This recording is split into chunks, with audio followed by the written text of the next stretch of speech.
The presidential election coming up next week now follows a rather curious model that is familiar. The candidate with the most votes does not necessarily for that reason win the election.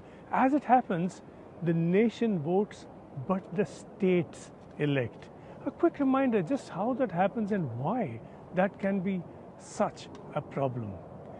The national vote is counted state by state. On the basis of that state vote, the state itself then becomes the voter for the second stage of the election. And in that second stage, each state is allotted a certain number of electors for the purpose of what is called the Electoral College vote. In all, 538 electors are picked from across the states. The electors themselves are just typically party members.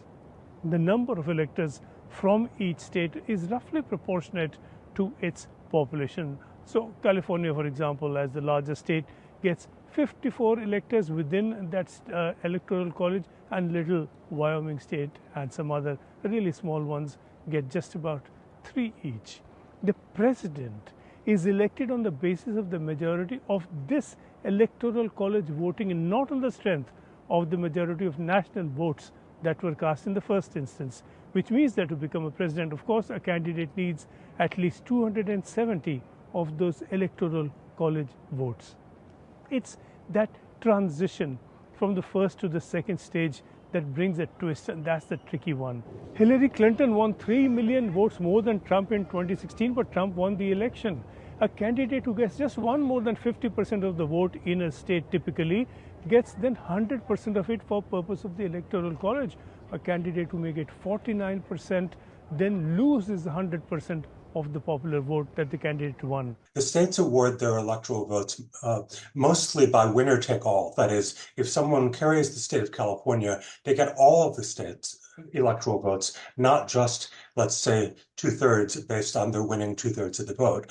And that changes the nature of campaigning a lot. You can say it makes the larger states particularly powerful, but another way you could put it is that it means that states where the outcome is not in doubt because it's clearly going to support one candidate or the other, people don't bother campaigning in those states. The presidential candidates don't visit those states as much during a campaign, and instead they spend their time in what might be 6 or 8 states where the outcome is in doubt, and those states get enormous amounts of attention.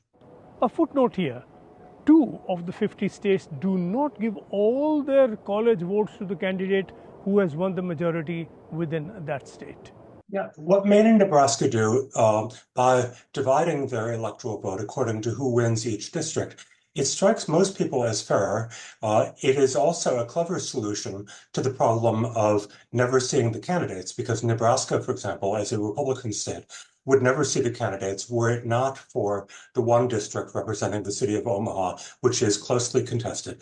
And it would also be good in making it more likely that the outcome of the electoral count would match the popular vote. It wouldn't do it every time, but it would be closer than now. Who wins the majority is predictable in most states, which is why it's all about the swing states that we keep hearing about, where the majority may swing between one and the other party or candidate.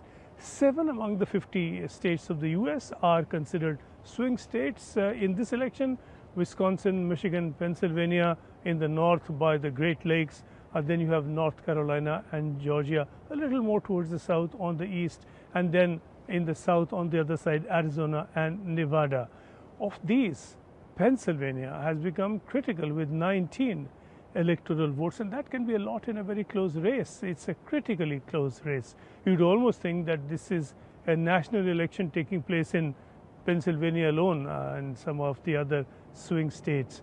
That's where the candidates are campaigning. That's where their fates will be decided. Well, it is true under the Electoral College that how your vote counts depends almost entirely on what those around you believe, not on what you believe. If you live in a state that is strongly identified with one party, people say, why even vote? The outcome is clear. Now, there are many other reasons to vote, of course, and there are many other offices on the ballot besides president, but it is an unusual system in that it almost advertises to people that we have kept the chance of your voice counting down to a very, very minimal level. The National People's Vote, of course, is due on the 5th of November. The Electoral College will vote on December the 17th. We won't have to wait that long. We will know from the results of the popular vote which way the Electoral College vote is due to go.